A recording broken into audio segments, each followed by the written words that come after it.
Hey everyone, Dr. Arthur Robotic here. Last time, we took a look at TMNT Cowabunga Collection, which is still one of the best retro collections out there for sure. So today, we're going to go back to my comfort zone and talk about fighting games again, because what else will I do? Fighting games literally make up the bulk of my content. So, we're going to go and take a look at Guilty Gear, one of my favorite fighting franchises. Now, this franchise definitely had quite the history, but today, we're going to be taking a look at the one entry that started it all, Guilty Gear, The Missing Link, released in America on October 31st, 1998. Does this game hold up well, or is it the definition of first game syndrome like Street Fighter 1? We're going to find out, ladies and gentlemen. Guilty Gear was the brainchild of one Daisuke Ishiwatari. Daisuke had the idea of this game in his head for a little while before joining Arc System Works, whom at the time was a mere contract developer, mainly known for stuff like the Genesis port of Battletoads or the Super Famicom Sailor Moon Fighter. While working on other projects for the company, he revealed to the president of Arc System Works that he wanted to take a stab at the fighting game genre that was dominated by Street Fighters and Tekkens. With the president's approval, he assembled a small team of 12 people, dubbing themselves Team Neo Blood, and got to work. Taking influences from manga such as Bastard, he hoped the game would not only appeal to people that were fans of fighting games, but also fans of anime and manga as well. The game was also originally supposed to use pre-rendered sprites similar to Killer Instinct, but they switched to hand-drawn sprites early on in development, the only remnant of this being a few magazine previews showcasing the original renders. He also aimed at aiming this game at hardcore fighting game players, as he felt that most fighters that tried too hard to appeal to casual players ended up losing a player base over time, but the hardcores ended up sticking around, finding more elements to enjoy the game that the dev team would never expect. Now, with that out of the way, we need to talk about the most superficial aspect of every fighting game, the story. Yes, there is in fact a story, but unlike most fighters, the story isn't an afterthought and is surprisingly really good and deep. The story goes as follows. In the futuristic year of 2010, a group of apostles led by a mysterious figure known only as the Original have taught mankind a new science, the ability of magic, which comes in 5 varieties: fire, lightning, wind, water, and ki. Magic ended up being used as a way to solve the energy crisis and as a way to rebuild society after all electronics were fried after the Dawn of Revival in 1999, dubbing old technology and sciences as black technology. These apostles would vanish to become nothing more than a part of history after their teachings were shown. Eventually, in 2014, this gives birth to a new study to find a way to create the next step in human evolution, the Gear Project, headed by 3 scientists, Arya Hale, Frederick Mosora, and the head scientist, a man shrouded in mystery, only known to many as that man. During this, Arya and Frederick had formed a romantic relationship and seemed nothing would go wrong. Unfortunately, Arya ended up contracting a rare terminal illness, leaving her little time, with Frederick freezing her body to look for a cure. Further misfortune would strike as Frederick ended up being experimented on in 2016 and became the basis of the Gear prototype. Frederick escaped the laboratory and swore revenge on that man. As a result, the project halted for a few decades until the year 2045. The Gear project was then resumed to meet demands for weapons. As the United States' political and economic influence were starting to decline, with several gears being mass-produced as bioweapons, something was eventually bound to go wrong. This causes Frederick to prepare for the inevitable war by preparing an anti-gear weapon called the Outrage, which was so powerful and dangerous that Frederick had to split the weapon into 8 pieces just to handle its awesome power. At the same time, several gear plants were being destroyed. The perpetrator could not be identified by authorities, however, so they labeled him as Bad Guy. Frederick's fears wound up being completely justified on one fateful day in 2074. The first perfect gear was completed, Type 01, codenamed Justice.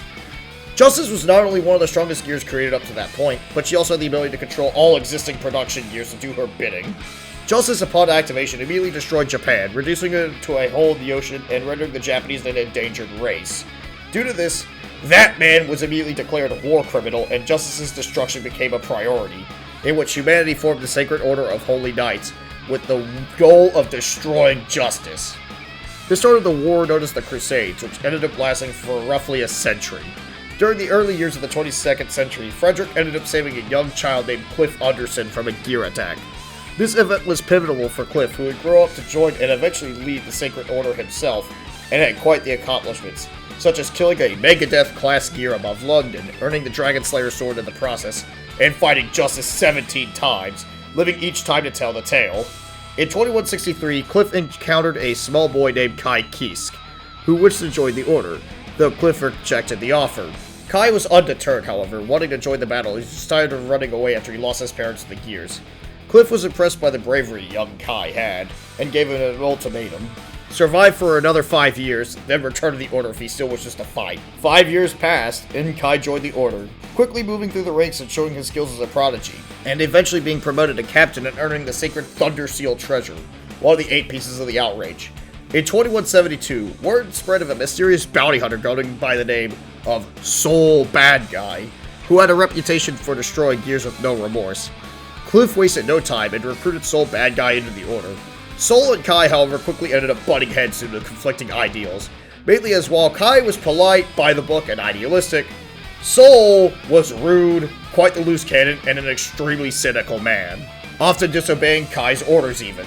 It came to a head in 2173, where Soul decided to take on Justice then and there, but lost, only surviving due to Justice being impressed with his recklessness, and decided to spare him.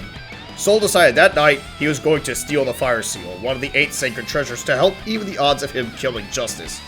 Kai caught him in the act, however, and picked a fight with Soul. Soul was able to subdue Kai, and he ran off the Fire Seal after kicking Kai's ass, earning his hatred. Cliff, however, tells Soul to keep the sword, as he planned on giving it to him anyways as a gift, but mentioned that while he may not mind, Kai will, in fact, care. In 2175, Soul decides to rematch Justice again, this time getting the upper hand and managing to fuck her up enough to where she was temporarily immobilized. In the chaos, the young Holy Knight Kai takes advantage of Justice's weakened state and seals her in a dimensional prison, ending the war as most of the Gears cease to function, with only a few stronger-willed Gears only functioning, quickly becoming targets for bounty hunters. Fast forward a bit to the year 2180, and rumors of Justice's seal weakening immediately sparks panic amongst the population. A tournament known as the Second Holy Order Selection Tournament is immediately announced, with one massive grand prize, anything the winner asks for. However, the tournament's rules raise suspicions, as not only are criminals and children allowed to participate, but the shedding of blood is not only permitted, but heavily encouraged. Due to these suspicions, Soul, Kai, and Cliff all headed to enter the tournament alongside these other misfits. May, a member of a band of thieves known as the Jellyfish Pirates. She was a war orphan found by the suave pirate Johnny. As a result, she has no idea what her heritage is, but she has a massive amount of spiritual energy, only found in surviving Japanese. She enters the tournament seeking to free Johnny from incarceration. Her weapon is a giant anchor, and she uses water magic and has a surprising amount of strength for her age. Dr. Baldhead, a former medical genius turned serial killer after one operation on a little girl ended in tragedy. He and another contestant were freed from his prison by a mysterious figure wielding a scythe, and he enters the tournament to indulge in his own bloodlust. His weapon is a giant scalpel, and he puts his medical knowledge and insanity into an unpredictable fighting style. Zato 1, an assassin that leads the Assassin's Guild, an organized group of killers that strayed from its path of taking out the corrupt. He traded his eyesight to control his shadow to give him unparalleled combat. He was freed from his prison by a mysterious figure who gives him a chance that he feels is too good to pass up. Revenge. As a result, he enters the tournament to get revenge on the one woman that betrayed him. Milia Rage, a former assassin that sold out Zato 1 in exchange for an acquittal. As a result, she becomes a fugitive of the Assassin's Guild. She enters the tournament hoping to kill Zato once and for all to finally find herself inner peace. She fights utilizing a forbidden beast named Angra that allows her to weaponize her hair. Chip Zanuff, a former drug dealer and addict that went legit after learning the ways of the ninja from his late master Tsuyoshi, who was eventually killed by the Assassin's Guild. He enters the tournament hoping to avenge his master. He utilizes ninjutsu ki magic and fights using a blade attached to his wrist. Potemkin, a slave from the nation of Zep, a highly technological nation that was founded to preserve ancient technology. He enters the tournament under his superior Gabriel's orders to potentially expand Zep's empire, though Potemkin also desires to free his fellow comrades. He fights utilizing his strength primarily, but he wears a collar around his neck that greatly limits his full power. If he is to take it off, it will explode and kill him. Axl Lowe, a man from the 20th century that somehow ended up in the year 2180 due to him having involuntary time slips, which happened shortly after he resolved a nasty gang war that he was able to end with no casualties. He seeks to find a way to return to his current time and get back to his girlfriend Megumi. He fights with the Kusarigama and is capable of utilizing a limited amount of fire magic. As the tournament rages on, eventually Soul and Kai face off in an epic rival battle. Kai loses horribly to Soul once again, and Soul rushes off to the final ceremony. Immediately knowing the whole thing is a sham, Soul calls out for the host to show themselves, revealing the host is none other than a gear named Testament. Testament was once a soldier from the Crusades that ended up being forcibly converted into a gear by an organization known as the Post-War Administration Bureau, which ended up being a massive error in judgment as their mind was overridden by Justice's will, and they turned against humanity. They were in fact assumed to be dead for about 40 years as Cliff, their adopted father, fought and defeated them prior to the events of the series. Testament reveals that the tournament was really a trap to shed enough blood to free Justice and finally kill all humans, so Soul immediately battles Testament. Soul triumphs in the fight, but the victory is short-lived, as Testament reveals that who won the battle didn't exactly matter. All that truly matters is that there was a sacrifice. So Testament mutilates themselves to break Justice's seal. Soul engages in one final battle with Justice, where Kai ends up helping out. During the fight, Kai declares that evil must be stopped. Justice responds to the young warrior that she was made as a weapon, and performing her intended purposes in fighting for her own self-preservation. And even questions if you could truly call that evil. As a result, she views her actions as her own personal justice. Kai is left unable to respond, and Justice nearly kills him with a gamma ray, but is saved in the nick of time by Soul.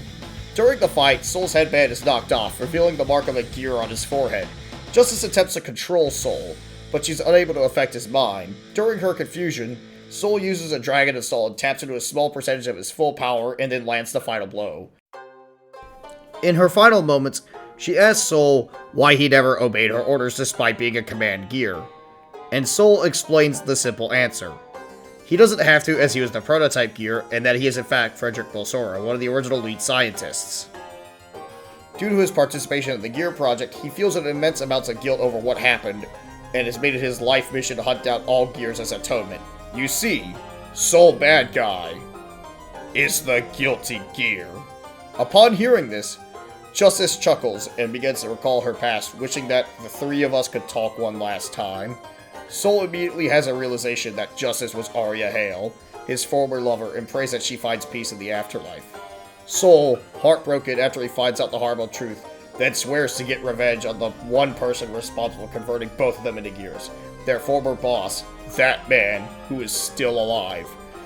As for Kai is now left wondering whether or not he was doing the right thing due to his blind devotion to the concept of law and order, and learning the hard truth that the world isn't always black and white, but there are in fact shades of gray. Other endings are also somewhat canon, such as Johnny reuniting with Mei, and the game revealing that Mei is more than likely one of the few surviving Japanese, Zana 1 being possessed by a shadow who happens to be named Eddie, Dr. Baldhead coming to his senses and disappearing into the night, only for a new healer to rise in his place with similar capabilities, Chip realizing the futility of revenge, and Potemkin alongside his superior Gabriel, preparing a revolution to turn Zep into a democracy. Also, Milia gets a sip that will likely donate several world dollars to her OnlyFans to see her feet pics. Kind of a lot to take in, I know, but that's why I wanted to knock out the plot real quick. Also, Pika debuts in this game, but she's just kinda here. Like, she literally has no backstory in this game, she's just shoehorned in. I'll get to her when we talk about X down the line. And as for Cliff, well...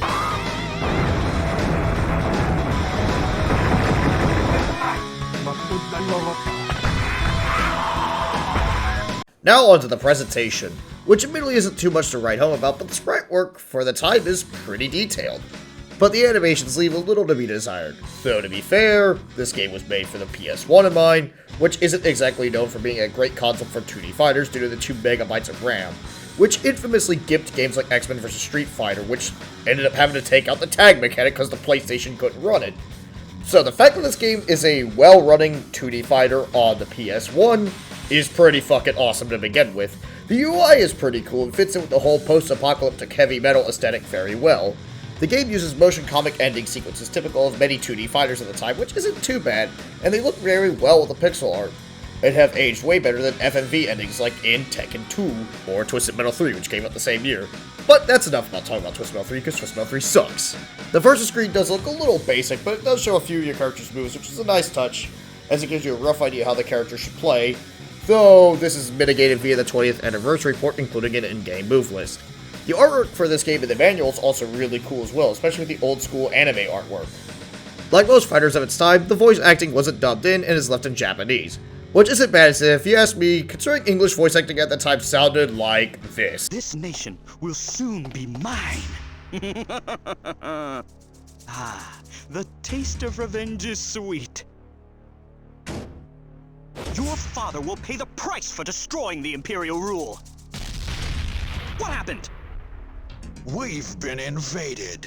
What? Never mind. My men will gun him down. There! Shoot him! Rival battles will have a special intro to precede them, which is a pretty cool way to show that these characters have a personal history between them, but also gets you pumped for the fight itself. The personalities of these characters are typically shown through the win quotes, which are unique depending on your opponent, though they only pop up in the arcade mode, so that means no versus win quotes.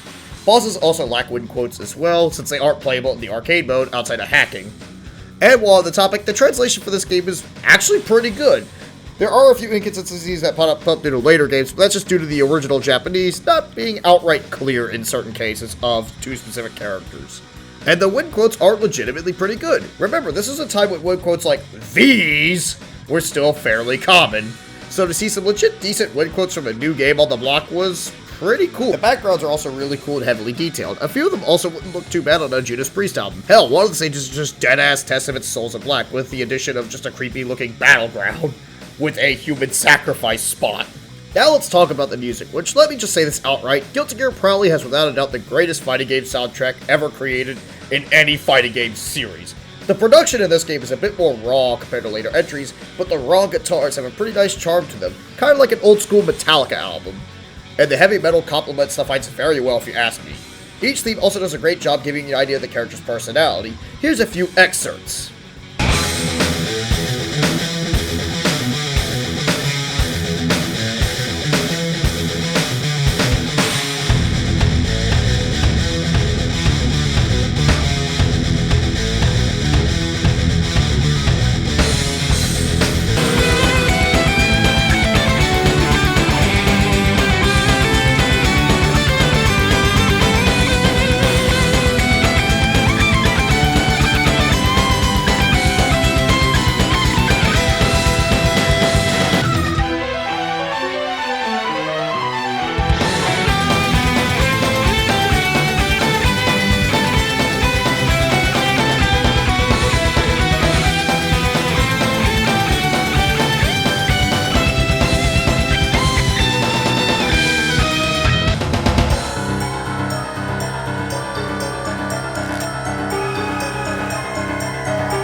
Now let's talk gameplay, which is usually the most important part of any fighting game. Like most fighting games, you have around 13 characters to choose from, and they all fit your traditional archetypes, such as Soul and Kai being your traditional Shotos, where Soul favors offense and Kai favors defense, Chip being your speedster that can't take a hit, or Potemkin being your big, bulky grappler. You're bound to find someone that suits your taste. One of the names of the game of Guilty Gear is mobility. Most fighting games either have short hop dashes like Street Fighter, or full-on running like King of Fighters to give you a sense of speed.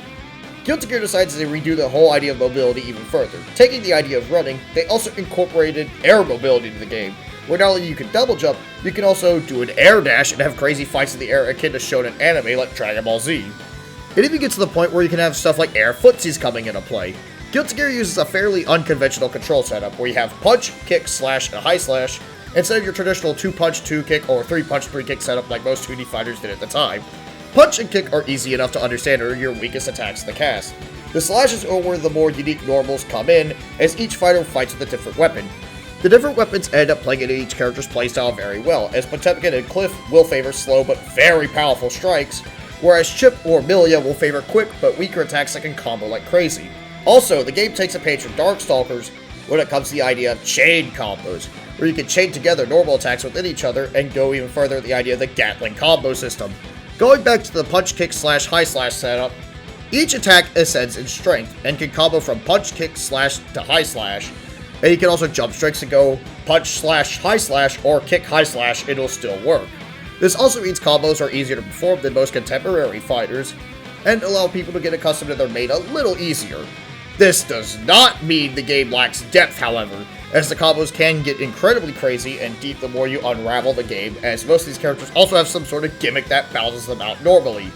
However, in this game, the crazy gimmicks of each character are a little bit more downplayed, and some characters feel radically different than their incarnations from X onward, most notably Zato 1 and especially Axel Low.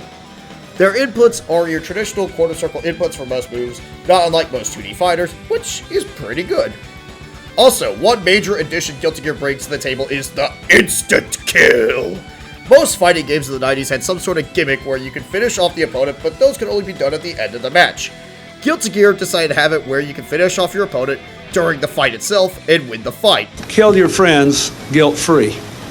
The input for it is a universal input for anyone. By pressing both the punch and the kick buttons, and then connecting the attack with your foe, the screen will turn red. During that time, you input a quarter circle forward and any attack button, and if you're caught on the receiving end, input your quarter circle back and any attack button and you can escape the instant kill. This doesn't sound too bad at first glance. However, this mechanic easily breaks the game in half. Remember how I said the instant kill will win you the fight? By that, I mean it will win you the actual fight itself. Not the round, but the whole ass match. And you can input them as soon as the fight itself starts. Not only that, but you also aren't directly penalized for failing your instant kill as well. And you can just keep spamming attempts until you succeed.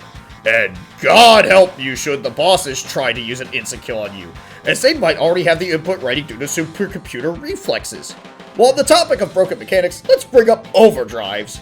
Most fighting games have traditional supers, which allow a fighter to execute a super move that deals a great amount of damage when the super meter is full.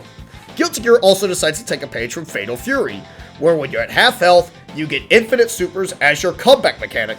Normally, this is kind of balanced in the Fatal Fury series due to their inputs, and also the comeback supers are weaker than the ultimate supers.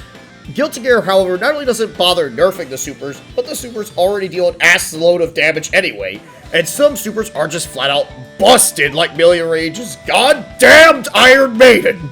Not only that, but the balancing is all over the place. I know that not every fighting game is going to have true balance, and some games are really fun in spite of balance issues like Brawl vs. Capcom 2, but come the fuck on here. Characters like Potemkin are just flat out awful in this game, as he can't even fulfill his niche as a grappler, whereas characters like Solar Milia are just super fucking ridiculous.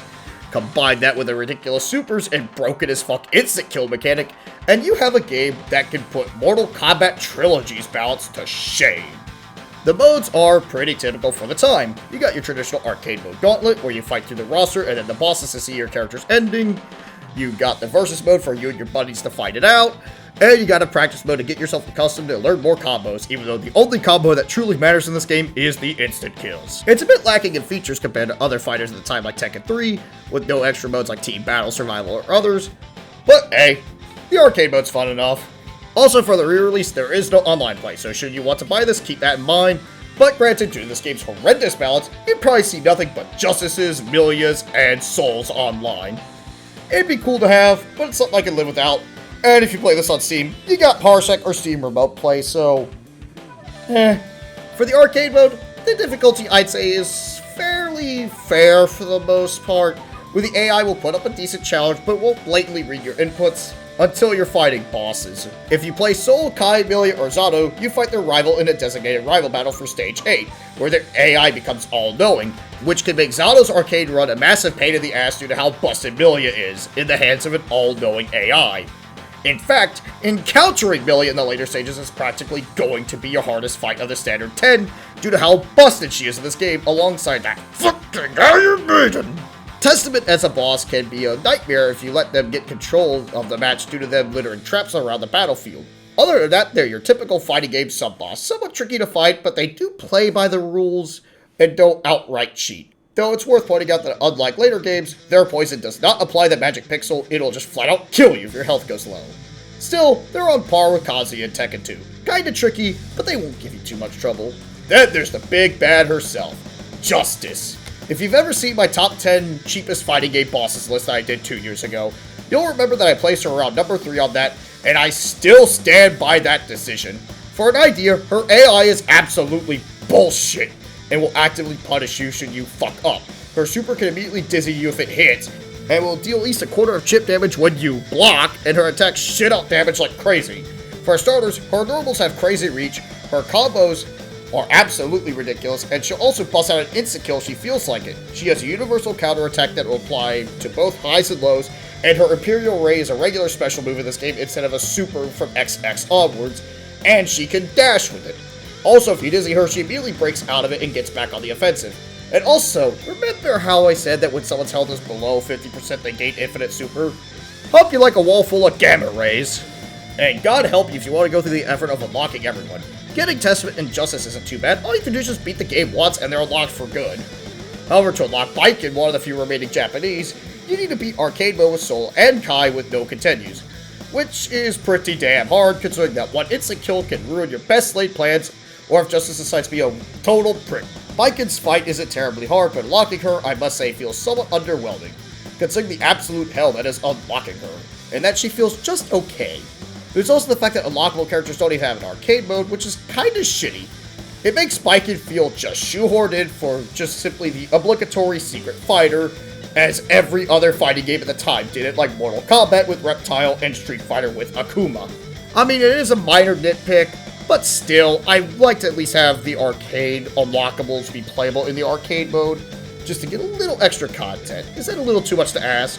At the end of the day, though, in spite of some balance issues and not being terribly much to write home about nowadays, Guilty Gear is still fun enough to at least give it a shot, if at least for the novelty of it. The balance is absolutely awful. Dear Jesus, please smite my enemies. But some fighting games can be fun in spite of terrible balance, like I said.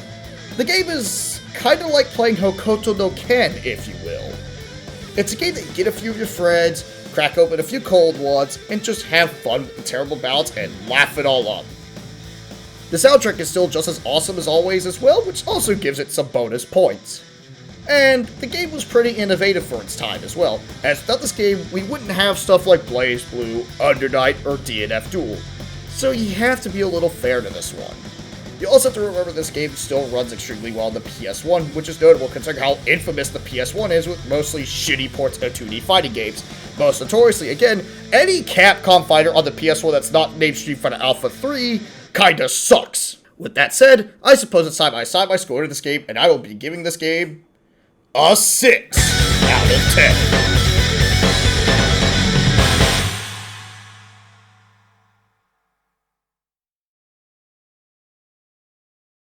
So yeah, despite some weird oddities here and there, I'd still say Guilty Gear 1's a fun enough time. But for the love of God, don't be like me and grab the PlayStation 1 version unless you're a hardcore collector like I am. The eBay prices for this are not worth it.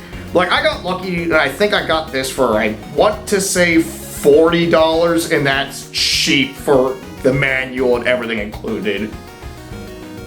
But luckily, you have easy ways to access this game if you want to take a look at it that happen to be legal. The game is $10 for a digital copy on PlayStation Network, Nintendo Switch, and PC. And if you want to import a physical copy, there is the 20th anniversary collection for the Switch, which includes this and Accent Core Plus R, which is also really good. And from here, the series would only get excellent from here. Normally, I would take a look at this next, but my PS2 is being fucking uncooperative right now, so we're gonna have to put that on hold. But luckily, I have another fighting game in the works. Join us next time as we talk about some good-ass Tekken. If you like my content, please like, subscribe, and share the video. And if you want to, feel free to donate to my Patreon so you can help, allow me to make better investments for the channel, such as better recording equipment, better video equipment, yada yada yada. That way we can make better content so you guys can have even better reviews to watch down the line. This is Dr. the Robotic, and I will see you next time for the Tekken review.